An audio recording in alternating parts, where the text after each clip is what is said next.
ไปพากใจพังไทยให้อยู่น้ำสาวเพอก่อนเดินทุกคนลูกเคยพังไทยอยากมักลูกสาวไอ้แม่นี่ไม่ให้บ่หรือว่าจึงใดให้อิลี่บ่แม่เท่าเอลี่คอยไปฝากใจผู้บ่าวพังไทยอยู่นำลูกสาวไอ้แม่เด้อได้บ่ได้ที่สาวเพอนอนได้อันนี้พี่น้องเวลาไปเยี่ยมยามเมื่อใดเพิ่นก็ให้เข้าห้องเพิ่นนอนเลยได้ทุกคนเอาบางคนมาเข้าใจว่าเป็นอย่างเนาะผู้บ่าวเคชนบทนี่เข้าห้องนอนเศร้าโสดมันเป็นตามบ้านเฮานี่เข้าได้เลยทุกคนเข้าได้มาเล่นมาแอนได้เลยทุกคนเพราะว่าไปเยี่ยมไปยามเมื่อใดบอนใดผู้สาวโสดนอนก็คือต้องผู้สาวก็คือให้อยู่ทางนี้เลยทุกคนบอนใดผู้สาวนอนเฮาต้องอยู่ทางนั้นเลยเขกอยู่เล่นนำทุกคนผู้บ่าวพังไทยนี่ขอจีบขอมั่นลูกสาวไอ้แม่ได้บ่ได้หรือไม่เท่าจะให้หรือบ่ไปมาผากใจผู้บ่าวพังไทยให้อยู่นำใจลูกสาวไอ้แม่ได้บ่ได้เนาะสมมุติว่าเฮามักฮักกันลูกสาวไอ้แม่นี่ต้องมั่นก่อนหรือบ่หรือว่าจังใดตึงเชื่อมันก่อนบ่คันเฮาบ่มั่นแสดงว่าเฮาบ่เชื่อเนาะผู้บ่าวนั่นเนาะคันถ้ามั่นก่อนนี่ประมาณเท่าใดไม่เท่า5 เท่าล่ะจึงเป็นแฟนกันได้เนาะต้องมั่นในนั้นก่อนเนาะ1 2 3 4 5 6นับเบิ่งน้องครบบ่ของล้านปลายบ่น้องครบบ่เชื่อใจอ้ายบ่เชื่อใจหาเงินก็ได้หาคำก็มีจะได้เพื่อนเป็นเทนก็ยุ่งโดยเจ้าไปก็ถึกทางเจ้าจางถึกปอกเตียนละประเรื่อยๆฮะสมมติว่าอ้ายเพิ่นอยากมาเที่ยวอยู่บ้านเฮานี่มาได้บ่มาได้เนาะมาได้มั้ยแม่เฒ่าได้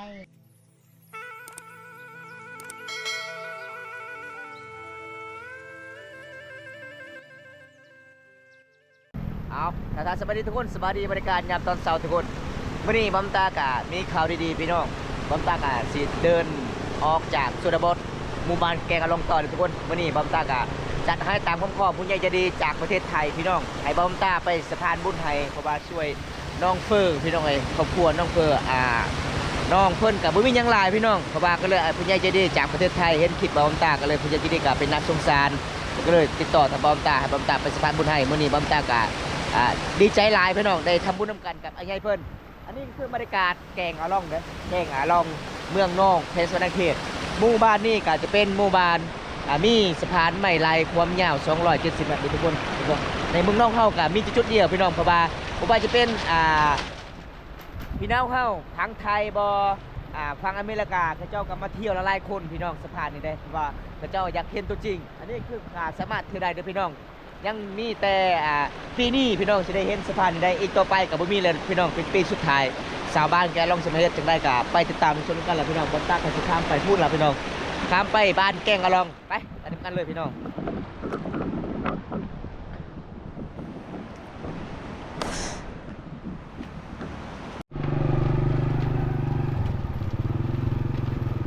คันชาวบ้านบริเฮ็ดสะพานไม้ไล่นี่ก็คือเฮาไปกับศิลำบากแน่ทุกคนต้องขี่เฮอบักอยู่ทางนู้นพี่น้องอันนี้ก็คือสะดวกสบายอยู่เข้าไปเลยทุกคนเห็นบ่รถใหญ่ไปได้อยู่พี่น้องรถวีโก้รีโวไปได้พี่น้องเลยอันนี้สะพานความยาว270 เมตรแต่ชาวบ้านก็มาเฮ็ด1 วันสำเร็จเลยพี่น้องเป็นบ้านแกงอลองอยู่ทางลุ่มก็คือใกล้สิแล้วสะพานใหญ่ทางภาครัฐเฮามาซอยเฮ็ดให้ชาวบ้านไปมาสะดวกสบายเลยทุกคนอันนี้ก็คือสะพานชาวบ้านแกงอลองทำเองเฮ็ดด้วยเองพี่น้องเฮ็ดด้วยมือเฮ็ดด้วยไม้เลยทุกคนความยาว270 เมตรอันนี้คือเป็นจุดสาวลาวอาบน้ำยามแรงๆโอ้ยละลายคนเขาจะไปอาบน้ำจุดนี้พี่น้องไปตามมวลหลายเขาจะดำรงชีวิตตามป่าตามดงอยู่กับธรรมชาติหมู่บ้านนี่ตามบ้านตั้งบ้านตามรินเซละนองเลยเด้อทุกคนเอาการไปมาข้ามสะพานนี่ก็คือการกลับไปกลับมา30,000 กีบเลยทุกคนรถจักรคันรถใหญ่ก็50,000 กีบรถแกนัก100,000 กีบพี่น้อง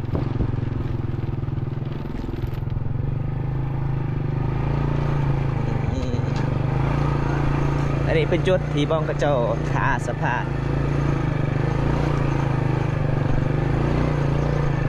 อยู่ในไว้เด้อเพราะว่าบอมตากะบอกเขาเจ้าว่ามาจังหน่อยกลับจังหน่อยเดี๋ยวจึงให้เขาเจ้าก็เคยเห็นบอมตามาตลอดเขตนี้เขาเจ้าก็ให้ไปได้ทุกคนเฮ็ดนี้ได้พี่น้องจ่ายตำลังอันนี้เส้นทางเข้าบ้านเสาเพอโอ้ยหมู่บ้านนี่ก็จะเป็นเฮือนในหน่อยนะทุกคนเห็นปะ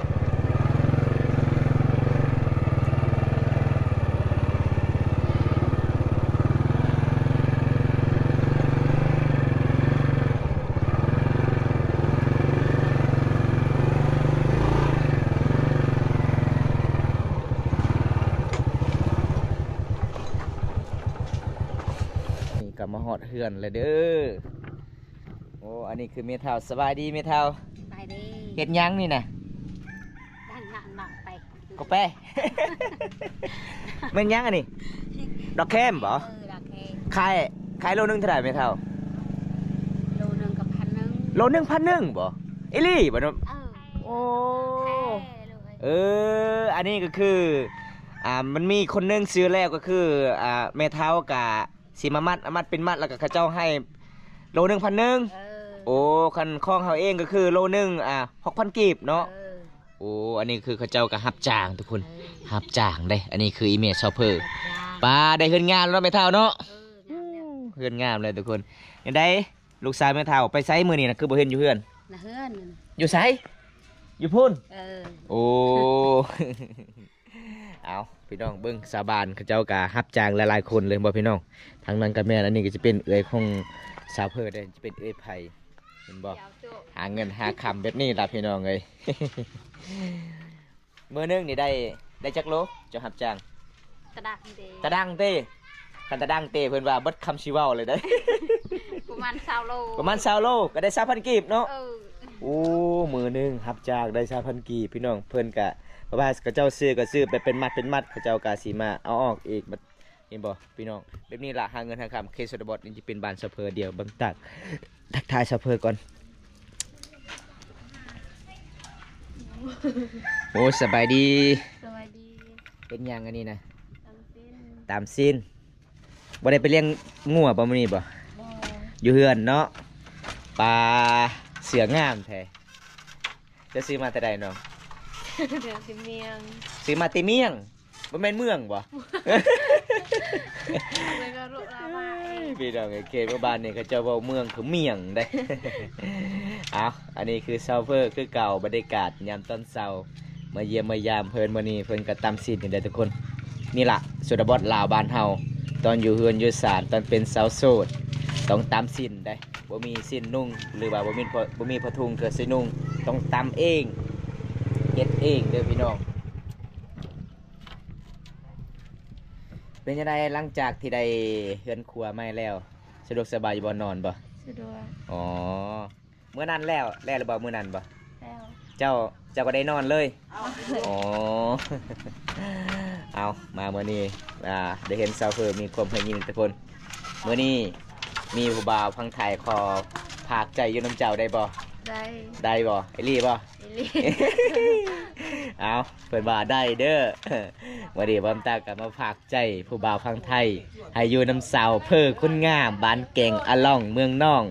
มีไอ้ใหญ่เพิ่มนะว่าฝากบอกสาวเพื่อนี่เด้อคอยฝากใจไว้ให้อยู่กับสาวเพื่อตลอดชีวิตเป็นว่า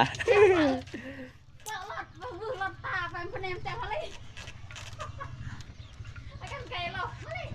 คือไปรถให้เจออะไรรถรถไหม จะว่าอย่างสาวซิงอยู่เพื่อนบอกจะบอกเลยบอกสาวซิง ออนเจอจังทะเล แล้วว่าจังใด เราว่าไปเห็ดไปเดินไปดอกแขนนั้น เพชรดอกแคนเราไปแล้ว มู้แหละเขาบอกแล้ว โอ้เรามาเพชรดอกแคนเองเนาะโอ้ทุกคนเลยสาวเคสโซดาบอสนี่หาเงินหาคำนี่เอาดอกแคนตลอดเลยมาเด็ดตามป่าตามดงเอาให้น้องตามซีนก่อนเดี๋ยวบอมตากาซีไปผากใจพังไทยให้อยู่น้ำสาวเพิกก่อนเดินทุกคน มาเป็นเลยใช่ว่าซอเพอร์ว่าได้เงินใครไหวตลอด ใครวายก็มุดจะชื่อเป็นนัวชื่อเกลือหรือว่า โอ้ก็เลยมื้อนี้ก็รับจ้างเขาเจ้าอีกโอ้ใครไหวนี่อีเมเท่าได้ค่ายนี่ปีหนึงได้จักแสนเมเท่า ปีหนึ่งได้ล้านเลยลูก ล้านหนึงมันก็หมดเลยเนาะใส่ใจหลายเนาะซื้อเกลือซื้อปิงนัว เขาได้เขาเอ็ดเห็นคองก็ช่วย โอ้เวลาหมู่บ้านเฮานี่เวลาเขาเจ้าเฮ็ดฮีดคองบ่งานยาวบ่เฮาต้องช่วยกันเนาะ ช่วยกัน โอ้ เราอันก็ต้องบ้าน โดย ชิ้นอันก็เชื่อฮัน โอ้โดย เอาเงินนั่นแหละไปขายฮันไปซื้อฮัน โดยแม่เฒ่าคันถามแม่เฒ่าว่าอยากได้เงินอยากได้แห้งบ่เงินวะ อย่าได้ได้ จะได้ เพิ่นว่าจะได้แห้งเงินคันทาจะได้แห้งนี่คันสมมุติว่าคันลูกเคยฟังไทยอยากมักลูกสาวไอ้แม่นี่ไอ้แม่ให้บ่หรือว่าจึงได้ ให้ อีหลี่บ่แม่เฒ่า เอลี่ โอ้มื้อนี้ค่อยไปฝากใจผู้บ่าวพังไทยอยู่นำลูกสาวไอ้แม่เด้อได้บ่ ได้ ได้เนาะ เออ สิเอาแท้กระดองเท่าไรไอ้แม่เฒ่าสิเอากระดอง 50 ล้านนั่นแหละ 50 ล้านอีก เออ เอ้าเซาเพอว่ามื้อนั้น30 ล้าน อันนั้นก็ไปเทคลูกอันนี้ก็ไปเทคแม่ โอ้ไอ้แม่บอกว่า50 ล้าน เออ คันถ้าลูกจะได้ให้30 ล้านก็เอา ตามมันเลย ตามมันแล้ว เอาทุกคนไอ้แม่เฒ่าจะไปไสมื้อนั้นตอนข่อยไปซอยเซาเพอมุงหลังคาเฮือน งัว ไปเลี้ยงงัวบ่ อึดคนก็จะเล็กนะ โอ้โดยงัวของแม่เฒ่าได้จักโตแม่เฒ่า หาโต ได้5โตบ่ เออ โอ้ เอาทุกคนวันนี้บอมตากาสีไปหยอกไอเมเฟอร์ก่อนไอเมเฟอร์เนอะว่าถ้าผู้ได้มักลูกสาวค่อยก็มักได้เลยเพิ่นว่าบ่ว่าจะเป็นผู้บ่าวพังไทยพังลาวเพิ่นว่า ตอนนี้อึดเงินแหงเนาะตอนนี้เนาะ บ่มีเงินสิจับจักกีบเลยเพิ่นว่ามื้อนี้รับจ้างเขาเจ้าเด็ดดอกแคนพี่น้องเห็นบ่นี่ล่ะพี่น้องโล1,100โอ้ยสิซื้อยังใดพี่น้อง เออ มื้อหนึงนี่ได้จักโลแม่เฒ่าเจ้าเฮ็ด ได้ชาว 20โลก็2,000กีบเนาะ เออ มัดมือ มืดมือได้เฮ็ดบ่ไหวเนี่ย โอ้ กินหน่อยก็ลูกหลานเอ็ดแฮน โอ้โดย หลาน โดย แม่ โดยอันนี้เป็นของ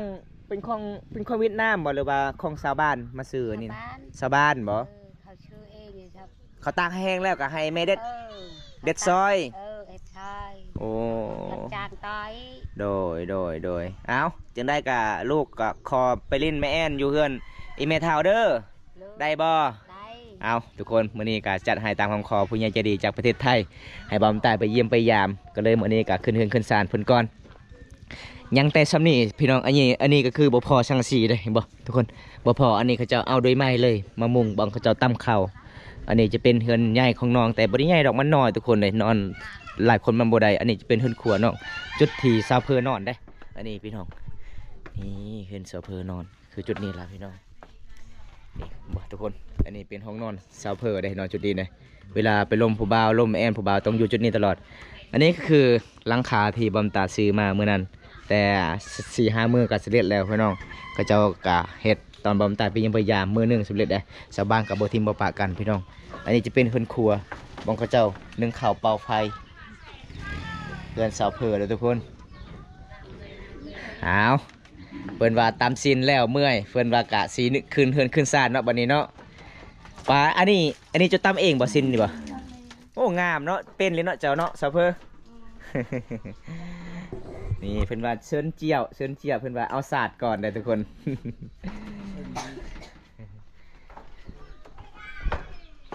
นี่อันนี้ก็คือซาวเพอร์ได้เวลาไปเยี่ยมยามเมื่อใดเพิ่นก็ให้เข้าห้องเพิ่นนอนเลยได้ทุกคน มีแต่เข้าห้องนอนตลอดเลยเนาะ เอาบางคนบางเข้าใจว่าเป็นอย่างเนาะผู้บ่าวเคชนบทนี่เข้าห้องนอนโสดๆมันเป็นตามบ้านเฮานี่เข้าได้เด้อทุกคนเข้าได้มาเล่นมาแอนได้เด้อทุกคนเพราะว่าไปเยี่ยมไปยามเมื่อใดบันไดผู้สาวโสดนอนก็คือต้องผู้สาวก็คือให้อยู่ทางนี้เด้อทุกคนแบบคือบอมตาไปเยี่ยมไปยามสาวโทคือกันก็คือบันไดผู้สาวนอนเฮาต้องอยู่ทางนั้นเลยเขกอยู่เล่นนำทุกคนเห็นบ่บ้านเฮาก็แบบนี้ล่ะพี่น้องเอาหนึ่งเล่นในแอนกับน้องก่อนทุกคนเอาตอนนี้เพิ่นเว้าว่าสิทากระแป้งแต่บ่มีแว่นบ่มีแว่นบ่น้อง เอาเพิ่นว่าบ่มีแว่นอันนี้คือสำหรับเครื่องสำอางสาวเพอเด้อทุกคนเห็นบ่เครื่องเก่าๆก็เอาไว้จุดนี้เด้เบิดก็ต้องเอาไว้อันนี้น้ำสเปรย์ของสาวลาวมันประมาณสำเนียงทุกคนเลยสาวลาวแต่งตัวเห็นบ่พี่น้องมันก็บ่ได้หลายคืออยู่ในเมืองเห็นบ่เขตชนบทอันนี้เป็นยางกระติวโอ้เงินหลายเนาะสาวเพอเนาะ 2,000 กีบ บ้านาฬิกาเบิ่งนาฬิกากันตายแล้ว โอ้นาฬิกาโซเฟอร์ตายเลยทุกคนตอนนี้น้องกับสิทากระแป้งก่อนเพิ่นว่าค่อยทากระแป้งก่อนเด้ออ้าย ซาเฟอร์ว่าคิดว่าอ้ายบ่ได้มากอ่ะซาเฟอร์ก็บ่ได้ทากระแป้งมื้อนี้บอมตามมาซาเฟอร์ก็ตากระแป้งให้ FC เบิ่งงามๆสวยๆได้เพิ่นว่า เป็นนี่เนาะสุธาเนาะโอ้ง่ายๆเลยทุกคน งานแบบธรรมศาสตร์เลยพี่น้องแบบแต่งหน้าแต่งตาบ่ได้หลายแต่คือในเมืองแต่แบบบ้านๆมีแต่ซ้ำนี่บ่น้อง อืม เครื่องสำอางจ้ะเนาะเอาเพิ่นทาข้าวแปรงก่อนหลังจากนั้นก็กับบอมตากับมารีมาแอนกับน้องก่อนทุกคนประมาณทิศหนึงเลยบอมตาก็บ่ได้ไปหาน้องแต่น้องเฮ็ดเฮือนครัวเนาะอ๋อเอาพี่น้องอันนี้ก็คือเบิ่งมื้อนี้ก็งามเลยเฮือนครัวของน้องเป็นผู้ใหญ่ใจดีจากประเทศไทยให้บอมตาไปสะพานบุญให้มื้อนี้บอมตาก็ดีใจหลายๆได้ทำบุญแล้วก็ได้บุญแน่ทุกคนมาช่วยน้อง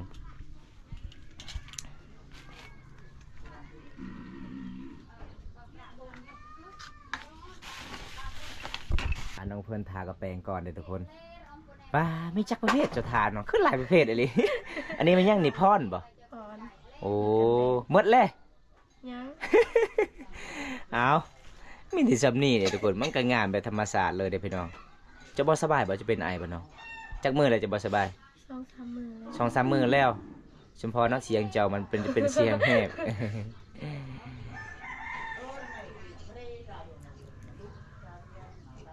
นี่แหละพี่น้องสาวลาวเห็นบ่เขาเจ้าแต่งหน้าแต่งตา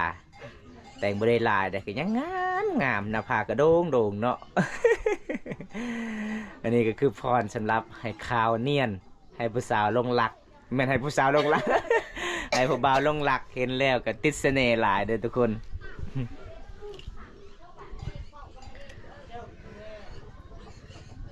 ตอนนี้ไอแม่เพิ่นว่าอยากได้เงินแห้งเด้อลูกเอ้ยเพิ่นว่า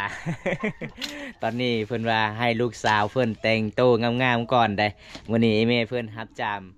รับจ้างบ่แม่นรับจ้าง รับจ้างเด็ดดอกแคนกิโล 1,000 กีบมือหนึงได้แต่20,000 กีบก็คือมื้อนี้เพิ่นว่าลูกสาวเอ้ยเจ้าแต่งตัวงามๆเด้อให้ผู้บ่าวลงรักเพิ่นว่าแม่นบ่แม่เฒ่า ใช่ โอ้เอาก็สมมุติว่าคันท่ามีผู้บ่าวพังไทยนี่ขอจีบขอมั่นลูกสาวไอ้แม่ได้บ่ ได้ ได้หรือไม่เท่าเจ้าให้หรือบ่ ให้ ให้หรือเนาะอีพ่อไปไสมื้อนี้คือบ่เห็นอยู่เฮือน ออกไปให้ ออกไปให้บ่โอ้ก็คือไอ้แม่นี่เว้าภาษาลาวเป็นเนาะเว้าได้เนาะเป็นตาม่วนเนาะทุกคนเลย ถ้าผู้ได้เป็นแฟนกับสาวเพิ่นนี่ไอ้แม่เพิ่นนี่เว้าลาวได้เด้อทุกคนเลยคุยได้พี่น้องไอเมเพิ่นก็ใจดีไปเยี่ยมไปยามเมื่อใดไอเมเพิ่นก็นั่งเล่นนั่งแอนได้ทุกคนเมื่อนี้เด้อแม่เฒ่าเมื่อนี้ก็บ่มีหยังหลายเด้อลูกชายมาเยี่ยมมายามลูกสาวของไอเมเมื่อนี้คอยมาผากใจผู้บ่าวพังไทยให้อยู่นํใจลูกสาวไอเมได้บ่ ได้ ได้เนาะสิเอาเท่าใดแท้มื้อนี้น่ะขาดอง คอยความมั่นได้บ่มั่นให้ผู้บ่าวพังไทยได้บ่ขอมั่นบ่ได้บ่ ได้ ได้เนาะสิเอา200,000ก่อนบ่ บ่ไปแม่สมมุติว่าเฮามักฮักกันลูกสาวไอ้แม่นี่ต้องมั่นก่อนหรอบ่หรือว่าจังใดถึงเชื่อมั่นก่อนบ่โอ้คันเฮาบ่มั่นแสดงว่าเฮาบ่เชื่อเนาะผู้บ่าวนั่นเนาะคันถ้ามั่นก่อนนี่ประมาณเท่าใดแม่เฒ่ามันเป็นตามประเพณีบ้านเฮาเวลาสมมุติว่าข่อยมักเจ้าข่อยต้องให้เงินก่อนมั่นก่อนประมาณเท่าใดสูงสุดได้ไล่อยู่บ่ฮอดบ่ลานบ่แม่เฒ่า ฮอดแค่ลา โอ้จึงเป็นแฟนกันได้เนาะต้องมั่นในนั่นก่อนเนาะโอ้บ้านเฮาคันสมมุติว่าคือบอมตามักซาวเพอร์นี่คันบอมตาบ่ให้เงินสิว่าบอมตาเว้าเตะปากอย่างเดียวว่าข่อยมักลูกสาวไอ้แม่ก็คือซาวเพอร์บ่เชื่อเนาะโอ้ต้องให้เงินบ่โอ้จึงเชื่อได้ ยันเขาคือตัว โอ้นี่นั่นน้อยแม่เฒ่าเนาะ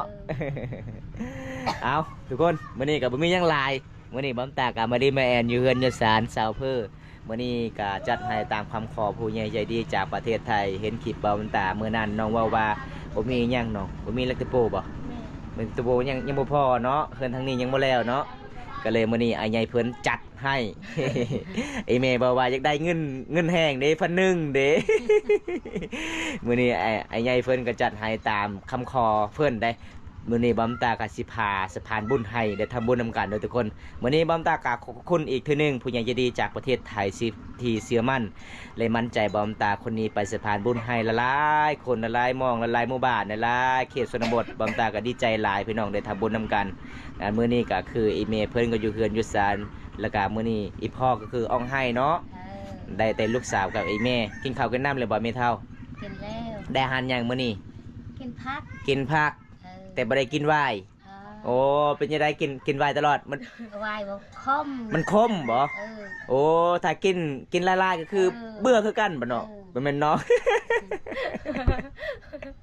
โอ้ยบ่ตาก็เว้าผิดพี่น้องขอโทษขออภัยล่ะทุกคนเว้าว่าสิเว้าแม่เฒ่าเว้าว่าน้อง เอามื้อนี้ก็จังได้กับบอมตาก็จัดให้เลยเอาสวัสดีครับสบายดีเด้อสบายดี FC เก่า FC ใหม่ในประเทศและต่างประเทศมื้อนี้บอมตาก็สบายดีรอบที่2มื้อนี้บอมตาก็มีข่าวดีๆพี่น้องสิพาพี่พาน้องได้รับชมเหมือนกันมื้อนี้บอมตาก็เดินทางแต่เช้าเลยพี่น้องเอ้ยเพราะว่าจัดให้ตามคำขอผู้ใหญ่ใจดีจากประเทศไทยทุกคนคันบ่ได้มากก็บ่ได้พี่น้องยันผู้ใหญ่ใจดีก็บ่ได้เชื่อใจบอมตามื้อนี้บอมตาก็มาตอนเช้าๆเลยพี่น้องว่าซอเพอว่าสิไปออกป่าน้องมื้อนี้เนาะไปหาดอกแคมหาเงินหาคำทุกคนก็เลยเมียเพิ่นมื้อนี้รับจามรับจ้างโอ้ยเว้าภาษาลาวก็บ่ถูกพี่น้องรับจ้างเด็ดดอกแคน20 บาทโลนึง 1,000 กีบพี่น้องมื้อนี้ก็มีเงินไอ้ใหญ่เพิ่นพากมาแต่ประเทศไทยเด้อไม่เท่าเด้อพากมาช่วยพอซื้อข้าวซื้อเกลือนี่ล่ะเพราะว่าไอ้ใหญ่เพิ่นก็บ่มีเงินบ่มีคำคือกันเพราะว่าไอ้ใหญ่เพิ่นก็เห็นคลิปบอมตาก็เลยเป็นน่าสงสารชาวเพอหลายเพิ่นว่า อันนี้เงินผู้ใหญ่ใจดีพากมานำอ้ายเด้อชาวเพอเด้อ โดย 1 2 3 4 5 6เป็น6 ล้านป่าเด้อน้องเด้อเงินไอ้ฮักเพิ่นจากประเทศไทยที่อยากให้บอมตาไปสะพานบุญให้น้องว่าทางนี้ก็บ่มีสังกะสีเนาะอีกเฮ็ดทางนี้ต่อการเลือกที่นั่นก็คือซื้อข้าวซื้อน้ำเด้อ โดย เอา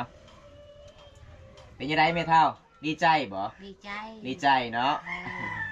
นับเบิ่งน้องครบบ่ของล้านป่าบ่น้อง ครบแล้ว ครบบ่เชื่อใจอ้ายบ่ เสียใจ เชื่อใจเอ้าขอขอบใจผู้ใหญ่ใจดีเด้อแม่เฒ่าเด้อ โอ้ เอานก เอาขอบใจหลายๆเด้อ ใจ ใจ ละ ละ ลาย ลาย เด้ เด้ อ อ ผู้ใหญ่ใจดี ผู้ใหญ่ใจดี ผู้ใหญ่ใจบุญ ผู้ใดใจ บุ บุญ ขอให้อยู่ดีมีแห้ง ขอให้อยู่ดี ขอให้อายุมันควรยืน ขอให้มันพันยืน ปรารถนาสิ่งใดก็ขอให้ได้สิ่งนั้น พัฒนาสิ่งใดขอให้ได้สิ่งนั้น เพราะว่าน้องๆก็เว้าตัวเองก็บ่เป็นทุกคนเลยแม่เฒ่านี่เว่าเป็นว่าภาษาบรูบ่ภาษามังกรเป็นบ่ไอ้พรเอาไอ้พรลองเบิ่งแม่เฒ่า อาเงินก็ได้หาคำก็มีจะได้เพิ่นเป็นเทนก็อยู่ โดย เจ้าไปก็ถึกทางเจ้าจางถึกปอก โดย ปอนลองชงให้ดี โดย ไปนำไปไตเจ้าก็ไปก็เฮือนชาติบ้านช่องแฮ่น โดย อยู่พันเป้ โดย เจือกเจือกเตียนประเตียนละประเรื่อยๆฮะ เออ บนบนอ่อนยืน นี่ ค่ะ ใช่เอาทุกคนเลยไอแม่เพื่อนว่ามื่อนี้กะไอแม่เพื่อนก็ดีใจหลายแล้วก็ขอขอบคุณผู้ใหญ่ใจดีจากประเทศไทยที่อุดหนูนที่ช่วยเหลือเพื่อนว่าขอให้อยู่มันคนยืน ขอให้ได้เงินกลับคืนร้อยเท่าพันเท่าแต่นี้ต่อไป แล้วก็ขอให้เดินทางประเทศได้เดินทางเส้นทางได้ก็ขอให้ปลอดภัยขอให้ร่ำให้รวยแต่นี้ต่อไปเพื่อนว่าก็อวยพรภาษามังกรเนี่ยทุกคนบ่ภาษาลาวกับบ่ค่อยออกปานใดก็ได้บ่ตากับบ่ภาษาลาวกับบ่ค่อยเป็นปานใดทุกคนขอโทษขออภัยหลายเด้อพี่น้องเอาจังได้อันนี้ก็คือน้องให้เงินนำมีพ่อหรือว่าให้เงินนำมีแม่ ให้อีเมล ให้อีแม่โอ้เป็นหยังคือบ่ให้นำมีพ่อ ขอมันตึกมักเล้า มักเหล้าโอ้มากินเหล้าเนาะโอ้เอาพี่น้องมื้อนี้บำตาก็มามอบในมือน้องๆเลยเด้อทุกคนเลยเพราะว่าจัดให้ตามคำขอผู้ใหญ่ใจดีจากประเทศไทยบำตาก็มอบเงินให้น้อง6 ล้านปลายพี่น้องเอ้ยมื้อนี้บำตาก็ดีใจหลายพี่น้องเพราะว่าเห็นอีเมเพิ่นรับจ้างเด็ดดอกแข้งก็บ่มีเงินบ่มีคำเลยพี่น้องเอ้ยโลนึง 1,000 กีบหมดมือได้แต่ 3,000 กีบพี่น้องเห็นแล้วก็สงสารหลายเด้อทุกคน ตอนนี้เรียบร้อยเนาะ เป็นยังไงดีใจบอซาเฟอร์อีเมพอดีแล้วแม่นบพอดีแล้วก็เบิ่งไอ้แม่นี่นบตลอดเลยน่าจะเมื่อยหลายได้ไม่เท่าเนาะดีใจป่ะน้อง ดีใจ ดีใจเนาะได้เงินนี่แล้วก็คือให้น้องซื้อยานี่เด้อเพราะว่าช่วงนี้ก็ใกล้สิฮอดหน้าหนาวเด้ มันมีโควิดอีหยังเขาเอิ้นโควิดใหม่มันระบาดแห้งนี่น้องเอ้ยเอาเงินก็คือ6 ล้านปลายเนาะกาสิให้นำแม่เด้ออย่าพาไปเที่ยวเด้ บ่ซาเพิ่นสมมุติว่าอายเพิ่นอยากมาเที่ยวอยู่บ้านเฮานี่มาได้บ่ มาได้ มาได้เนาะมาได้ไหมแม่เฒ่า ได้ มาได้เนาะดีใจบ่ ดีใจ ดีใจจักเปอร์เซ็นต์เนาะแม่เฒ่า เจ้า รอ 100บ่ 100%เนาะคันซื้อข้าวนี่ได้บ่10กระสอบแม่เฒ่าได้เนาะ ได้ ได้10กระสอบเลยทุกคนเลยมื้อนี้ก็ดีใจน้ำน้องหลายเงินผู้ใหญ่ใจดีให้บ่ตาไปสะพายบุญให้เพราะว่ามื้อนี้ก็เห็นน้องหาเงินหาคำกันลำบากหลายพี่น้องเด็ดดอกแคมรับจ้างก็เป็นน่าสงสารอีกได้เห็นแล้วก็สงสารชาวเพอนำแน่เป็นไอแน่มามื้อนี้บ่สบายทุกคนเลยเพราะว่าใกล้สิฮอดหน้าหนาวน้องบ่สบายประมาณจักมื้อแล้วน้อง 2-3 มื้อแล้วบ่มีเงินจักซื้อยาเลยบ่ได้ไปกวดโรงพยาบาลเลยโอ้มีแต่อยู่เฮือนอยู่ซ่านโอ้โดยเอาอันนี้เป็นเงินผู้ใหญ่ขอมันเซาเพอได้ไม่เท่าเด้อ ได้บ่ ได้ อันตอนนั้นจะว่า1 ล้านกีบขอมันได้ อันนี้6 ล้านป่ายเด้ ลายบ่ลายเนาะคันไข่ควายก็คือ เกือบได้ตัวหนึงแล้วเนาะไม่เท่าเนาะ โดย ดีใจเพิ่นว่าพี่น้องเอ้ยตอนนี้เพิ่นว่าก่อนบ่าวตาสิกลับบ้าน จะว่าหยัง ฮะ กินข้าวก่อนบ่ประเพณีบ้านเฮานี่เวลาแขกมาเยี่ยมมายามนี่ต้องกินข้าวก่อนเนาะโอ้พี่น้องใจดีพี่น้องยอมรับว่าน้องใจดีหลายเด้อทุกคนใจดีสุดยอดเลยว่าใจดีที่สุดเลยทุกคนเลย อันนี้คือสาวเพอคุณงามน้องในห้านหยังกินมื้อนี้นะคือว่าให้ไอกลับ ไปซื้อปิ้งไก่ ไปซื้อปิ้งไก่โอ้บ่ต้องซื้อก็ได้น้องขอบใจละลายขอบใจหลายไอกินแล้วเขาอยู่เฮือนแล้ว มื้อนี้ก็ดีใจน้ำน้องเด้อขอให้น้องซื้อเกลือซื้อปิ้งนัวซื้อสังกะสีใหม่เนาะอย่าเฮ็ดเฮือนบ่งเขาเจ้าตำข้าวเนาะยังบ่มีเนาะยังบ่พอทุกคนเด้จังได๋อ้ายก็ขอกลับกันเด้อน้องเด้อ โดย ถ้ามีเวลาว่างโอกาสหน้าอ้ายก็มาเยี่ยมมายามกันใหม่เนาะเอาพี่น้องถ้าพอได้รับชมคลิปนี้แล้วก็อย่าลืมฝากกดไลค์กดแชร์เด้อทุกคนเลยคลิปหน้าบอมตากับอาชีถ่ายให้ FC นะครับชมวิธีชีวิตสาวเพอเพราะว่ามื้อนี้น้องก็คาเวียกแน่เนาะอ้ายก็สิกลับบ้านเนี่ยอยากไปละลายเขตชนบทไปทำบุญแล้วก็ไปสะพานบุญช่วยแต่ละครอบครัวทุกคนเอาบ๊ายบาย FC เด้อน้องบ๊ายบายไปกันเด้อจ้า โดย ทุกคน ตอนนี้บอมตากาสีเดินทางต่อออกจากชนบททุกคนไปหลายคนมีผู้ใหญ่ใจดีจากประเทศไทยติดต่อทางบอมตาให้สะพานบุญให้หลายครอบครัวหลายหมู่บ้านทุกคนในมื้อนี้บอมตาก็ดีใจหลายพี่น้องไปสะพานบุญครอบครัวนี่ก็คือครอบครัวของชาวเพอได้เห็นแล้วก็สงสารน้องๆหลายพี่น้องหาเงินหาคำรับจ้างเขาเจ้าเด็ดดอกแคนโลนึง1,000 กีบคันสิเว้าเงินบาทบอมตาก็สิไล่บ่เป็นเพราะว่าบอมตาก็บ่เคยใส่